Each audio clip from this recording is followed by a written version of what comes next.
네, 여러분 안녕하세요. 갓즘 말씀 한 끼 큐티 나눔 시간입니다. 오늘 말씀은 갈라디아서 6장 11절에서 18절까지의 말씀입니다. 오늘 말씀은 바울이 갈라디아서를 마무리하는 두 번째 부분인데요. 11절 말씀을 시작하면서 내 손으로 너희에게 이렇게 큰 글자로 쓴 것을 보라 이렇게 말하고 있어요. 바울이 그동안 1장부터 이 6장까지의 내용들, 이것이 얼마나 중요했는지 친필로 이것을 기록했다.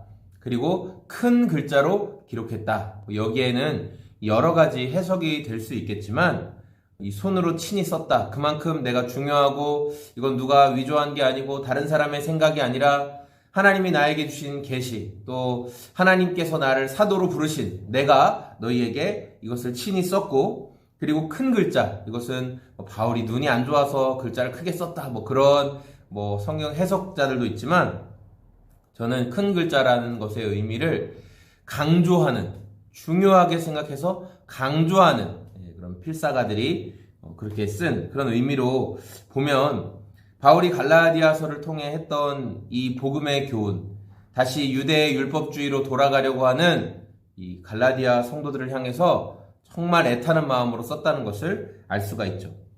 12절에 무릇 육체의 모양을 내려 하는 자들이 억지로 너희에게 할례를 받게 함은 그들이 그리스도의 십자가로 말미암아 박해를 면하려 함뿐이라 이렇게 말하고 있어요.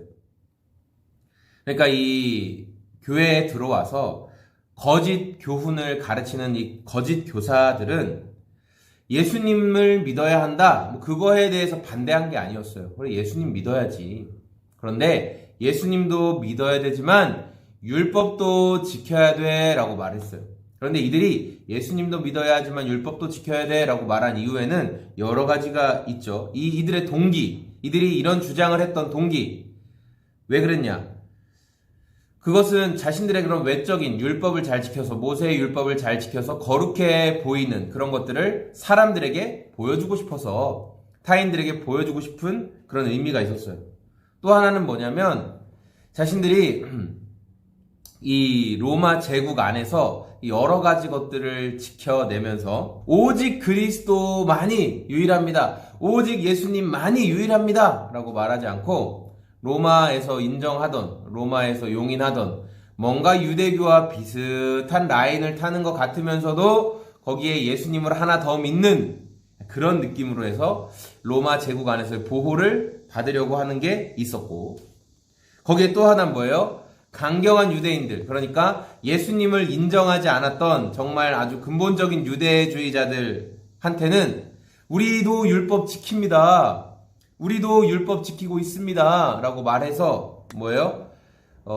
그들의 핍박은 안 받고 싶은 거예요. 또 같은 유대인 안에서도 강경한 유대인들의 핍박을 받고 싶지 않아서 우리도 율법 지켜요, 물론 예수님도 믿긴 하지만 그래도 우리 율법 지키니까 똑같아요, 이렇게 말을 했다라는 거죠. 이들은 예수님을 정말 잘 믿고 있는 사람들을 와서 흔들어서 율법을 지켜야 돼요, 율법도 필요합니다 이렇게 말해가지고 끌고 가는, 그래서 자신들의 진영으로 끌고 가는 것을 굉장히 자랑을 많이 했어요.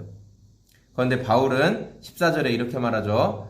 그러나 내게는 우리 주 예수 그리스도의 십자가 외에는 결코 자랑할 것이 없다. 그리스도로 말미암아 세상이 나에 대하여 십자가에 못 박히고 내가 또한 세상에 대하여 그러하다 이렇게 말하고 있어요. 그러니까 사도 바울은 세상이 나에게 어떤 만족을 줄 수 없다, 나도 세상에 만족을 주지 않겠다, 오직 예수님만이 나의 소망이고 나의 만족이 되신다 라는 거예요.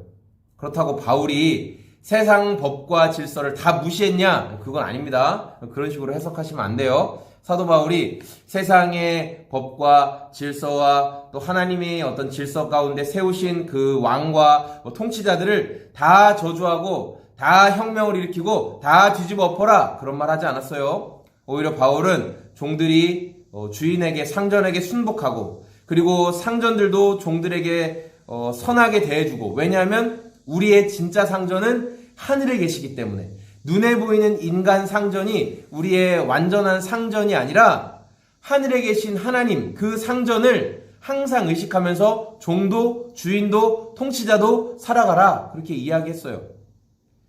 아랫사람이 윗사람 뒤집어 엎어라. 그런 말 하지 않았어요. 바울이 세상 법을 인정하지 않은 그런 게 아니에요. 자, 그러나 바울이 고백한 것은 뭐냐면, 그러나 자기 자신이 정말 소망하고 붙잡을 것은 예수님의 십자가다. 그것만이 나에게 구원을 준다. 내가 세상에서 무엇을 지키고 세상에 어떤 만족을 준다고 해서 나에게 구원이 오는 게 아니라 예수님만이 구원을 주신다라는 고백을 하는 거예요. 그래서 바울이 17절에 이후로는 누구든지 나를 괴롭게 하지 말라. 내가 내 몸에 예수의 흔적을 지니고 있노라. 그러니까 자꾸 와가지고, 야, 바울 선생, 너도 유대인이잖아. 너 뭐 가말리엘 문화에서 배웠고, 너 베냐민 집하고, 너 8일 만에 할례를 받고, 너 정말 히브리인 중에 히브리인이고, 바리새인이고, 막 그러면서, 너도 율법을 지켜야지. 율법을 이렇게 무시하는 처사를 보이면 어떡해? 라고 얘기하니까, 바울이 나 좀 괴롭게 하지 마. 나는 예수님만 알기로 작정했고 내 몸에 예수님의 흔적이 있어. 나는 예수님만을 위해서 살 거야. 나는 예수님을 위해 고난과 핍박을 기꺼이 받아. 이렇게 말을 하는 거죠. 예수님의 은혜 때문에 사는 바울, 예수님의 은혜로 인해서 살아가는 바울의 모습을 보면서 우리 삶에도 여러 가지, 뭐도 지켜라, 뭐도 해라, 야, 네가 지금 이걸 하지만 이것도 더 해야 하나님께 인정받는다라는 많은 것들이 있어요. 지금 뭘 안 하면 너는 가짜고 이걸 해야 진짜고 이런 식으로 말하는 영역들도 있죠. 그럴 때 우리가 기억해야 될 것은 오늘 바울의 고백처럼 나는 예수님만 알기로 작정했고 내 몸에 예수님을 위해 새겨진 믿음의 흔적이 있다. 나는 예수님만 의지하며 그분의 은혜만 구하며 살아가겠다. 이런 고백이 있는 저와 여러분의 오늘이 다 되었으면 좋겠습니다. 은혜가 필요합니다. 오늘도 은혜 구하며 살아갈 수 있었으면 좋겠습니다. 고맙습니다. 안녕히 계세요.